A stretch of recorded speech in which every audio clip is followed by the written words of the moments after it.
Bonjour à tous. Il n'y a malheureusement pas eu de miracle pour les joueurs du SCO Handball jeudi dernier à Dijon. Défaite en Bourgogne. Le résultat, c'est que mathématiquement, à 2 journées de la fin du championnat, le SCO est relégué en National 1. On va revenir évidemment sur ce match, sur cette saison, se projeter déjà dans la suivante avec les 2 entraîneurs du club angevin. J'ai nommé Denis Tristan et Issam Tej. Bonjour messieurs. Bonjour.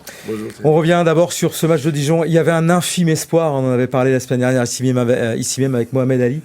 Mais vous étiez très diminué, trop diminué pour espérer aller faire quelque chose à Dijon qui envisageait de jouer autre chose, qui joue les playoffs. C'était mission impossible, Issam ? Bon, c'était mission impossible par rapport au groupe qui est parti jouer à Dijon contre une équipe qui joue aussi leur vie pour jouer les playoffs. Donc c'était pas un match facile dans le côté tactique parce que on était obligé de travailler sur d'autres projets tactiques parce que on était diminué de 2 demi-centres déjà. Donc il fallait jouer avec l'option Williams en demi et Jordan aussi. Donc il y avait un peu de travail. On a espéré faire un résultat positif, mais on n'a pas pu, vu le nombre réduit des joueurs. On est parti à 7 joueurs de champ et 2 gardiens de but. Ouais, c'était dans l'idée, trop compliqué. Dans l'idée aussi, on est parti même dans l'idée d'un maillot de joueurs pour un gardien comme Maxence qui peut être utilisé sur le terrain comme joueur de champ. Mais je vous assure que mes joueurs ils se sont bien battus. C'était pas facile du côté psychologie ni physique, mais voilà, le résultat final était un match perdu de moins de 10 buts, et l'espoir L'espoir s'en va, définitivement. Bon, on le sentait quand même venir depuis quelques temps. La mission que vous avez donnée, Christophe Madiable, elle était compliquée quand vous avez repris le club à la suite de Guillaume Dupin. Est-ce qu'à un moment, quand même, vous vous êtes dit, c'est possible, on peut y arriver? D'ailleurs, en cette fin de saison, on a vu que l'équipe tournait un petit peu mieux, mais est-ce que vous vous êtes dit vraiment, on peut le faire? Ou rapidement, vous avez dit ça sera quand même un challenge très compliqué, trop compliqué, Denis? Bon, on savait que ça serait très compliqué dès le départ. Maintenant, oui, on y a cru parce que au fur et à mesure des matchs, l'équipe jouait mieux, il y avait de la cohésion, ils adhéraient à ce qu'on leur proposait comme projet de jeu, donc on avait vraiment le sentiment que ça avançait. Maintenant, c'est arrivé un peu tard. Moi, je reste persuadé que si on avait pris Strasbourg et Sarrebourg dès le début, en janvier, on revenait avec tout le monde et on serait resté à la bagarre. Là, on a toujours été derrière. Non seulement il fallait gagner, mais en plus on dépend des autres. On dépend des résultats des autres. Et ça, c'est jamais très bon. On ne peut pas réécrire l'histoire, évidemment. On ne sait pas ce que ça aurait donné si vous étiez arrivé plus tôt. Vous avez des regrets là-dessus par rapport au changement d'entraîneur? Est-ce qu'il aurait pu avoir lieu avant? Est-ce que ça aurait changé quelque chose? Difficile à dire a posteriori. Oui, c'est difficile. Et puis, je pense que c'est pas non plus très intéressant de tout mettre sur le dos de Guillaume. Je crois que Guillaume a fait des choix. Il a choisi cette équipe. Il l'a préparée. Il a eu un début de championnat très compliqué parce qu'on a joué tous les gros d'entrée. Donc, on s'est installé dans une spirale négative.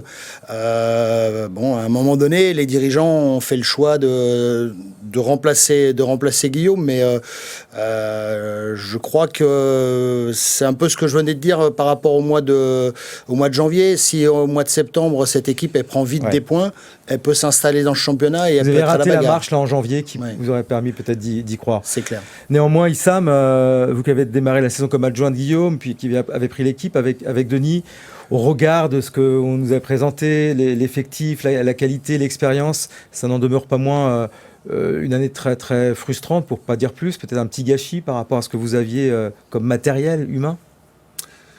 Oui, c'est vrai. Après, moi, je pense qu'au début, on est parti avec une équipe qui est capable de jouer au minimum, assurer le maintien en Pro League. C'est ce que tout le monde a dit, même les observateurs de loin, au regard de l'effectif. Voilà. Après, c'est des choix qui étaient pris par Guillaume. Il faut aussi assumer les choix. Et je pense qu'il y avait des joueurs qui n'étaient pas à la hauteur attendue. Donc voilà. Il y a eu des erreurs de recrutement. Il y avait des erreurs. On parle notamment de Joel Buissmann, l'Allemand, qui a été une erreur de casting, mais ça peut arriver. C'est un joueur, il en reste beaucoup d'autres. Ouais, mais après ce qu'on a toujours dit, être le dernier, si c'est pas le dernier, l'avant-dernier budget du Pro League et avoir la 5e masse salariale. Je pense qu'il y avait eu beaucoup de joueurs professionnels dans l'équipe et on a oublié la base de la formation et les joueurs jeunes du club. Il y avait du talent, il fallait compter sur eux. Quelque chose qui n'est pas fait. Donc voilà, il faut assurer. Maintenant, on a perdu du temps, on a perdu de l'argent. Il ne faut pas se projeter sur ça. Maintenant, le mal est fait. Il faut reconstruire. Il faut partir sur l'expérience qu'on a eue. Ça fait 2 ans en Pro League. Maintenant, il faut repartir à zéro. Il faut construire un nouveau projet et il faut rebondir très vite. Avec vous, messieurs, le nouveau projet, maintenant évidemment on va se projeter sur la saison prochaine, changement de lieu, vous allez dans une nouvelle salle, changement d'équipe certainement, on va voir un petit peu l'état de l'effectif. Vous serez à la tête de cette équipe, est-ce que vous pouvez nous le dire aujourd'hui, Denis et Issam ? Actuellement, Denis et moi, on a bien présenté notre projet à l'avenir pour le club. Ouais. Ils ont aimé le projet, il était validé le projet. Maintenant, pour vous dire la vérité, normalement oui, mais rien qui est acté et officiel. D'accord. Donc, vous attendez qu'on vous l'annonce clairement pour que vous puissiez nous l'annoncer, mais ça en prend le chemin, Denis ? Oui, ça en prend le chemin parce que avec Issam, on a travaillé sur un projet qui s'appuie sur la formation des jeunes. Ouais. On a senti les dirigeants très accroché par ce projet, donc voilà, on est sur la même longueur d'onde. Maintenant, le projet est acté, la signature des entraîneurs, c'est pas encore fait, mais c'est, je pense, en bonne voie. Maintenant, les choses sont entre les mains de Christophe. Très bien, Christophe Maniable, le président. Vos rôles seraient un petit peu différents par rapport à ce que vous aviez fait cette année. On sait que vous êtes resté aussi à la formation, Denis. Comment vous envisagez votre binôme ? Un peu comme on a pu le voir sur les matchs, c'est Issam l'entraîneur principal et moi qui serai adjoint et qui serai aussi responsable de toute la filière formation. Mais nous, on a trouvé notre fonctionnement avec Issam. Il y a plein de petites choses à affiner, mais on se sent bien comme ça et on sent que c'est en tout cas dans ce fonctionnement-là qu'il faut continuer si on continue. Alors avec quel joueur ? Parce qu'évidemment, la descente, elle est actée, elle est acquise aujourd'hui. Avec le président l'a déjà dit. Une volonté d'essayer de remonter tout de suite. Ça sera pas simple parce qu'il y a beaucoup d'équipes qui auront le statut VAP pour essayer de monter. Combien de joueurs vont rester là déjà ? Vous avez fait le tour de l'effectif, Issam ? Ceux qui sont sous contrat actuellement, ils sont toujours liés au club. Après, il y a des joueurs qui souhaitaient partir, on l'a vu avec Mohamed Ali la semaine dernière, sous contrat, mais qui souhaitaient jouer, quand même rester à un bon niveau pour toujours jouer en équipe nationale. Après, j'aimerais bien aussi que les dirigeants ils communiquent sur ça, donc sur les départs et tout. Nous, on fait que notre travail par rapport à ce qui est recrutement de l'année prochaine. On a souhaité garder quelques joueurs, oui.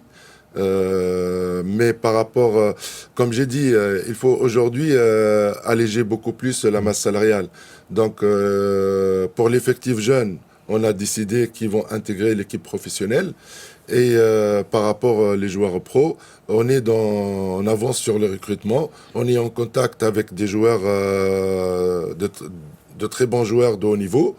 Et qui souhaitent. Il faudra un mix entre cette jeunesse, la vôtre, celle qui est au club, et puis ces 3-4 très bons joueurs qui vont pouvoir vous faire remonter. Parce que je le disais, il va être cette Nationale 1, elle va être de très haut niveau, Denis. Oui, elle va être de très haut niveau. Beaucoup de clubs vont avoir le statut VAP. C'est ça. Maintenant, nous, on a envie de construire une équipe qui est axée sur des pros. Quelques pros, on va dire entre 8 et 10 pros, et entre 8 et 10 jeunes joueurs qui vont s'entraîner tout le temps avec les pros, ou très régulièrement, pour justement aller chercher cette montée, et puis aussi construire, parce que c'est un changement un peu de philosophie du club. Oui, on revient un peu à la jeunesse de ce club, s'appuyer un peu plus sur les jeunes, et puis il est important, notre équipe réservée en pré-national, donc il est important de la faire monter en N3, voire très vite en N2, pour justement avoir cette filière formation formation qui fonctionne bien, qui s'appuie sur les jeunes, mais aussi sur des joueurs professionnels qui ont envie d'emmener tous ces minots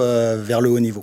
Bon, messieurs, il reste quand même deux matchs à jouer, dont un dernier à la maison. Et c'est un symbole, hein, ce sera le dernier match à Jean-Mouin avant d'aller dans votre nouvelle salle au Hara. Autant bien finir l'histoire quand même, j'imagine, vendredi soir.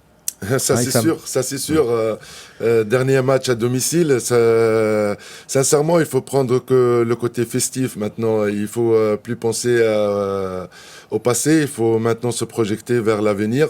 L'avenir, il va être riche parce que, comme on a dit, on a un grand projet à amener à Angesco.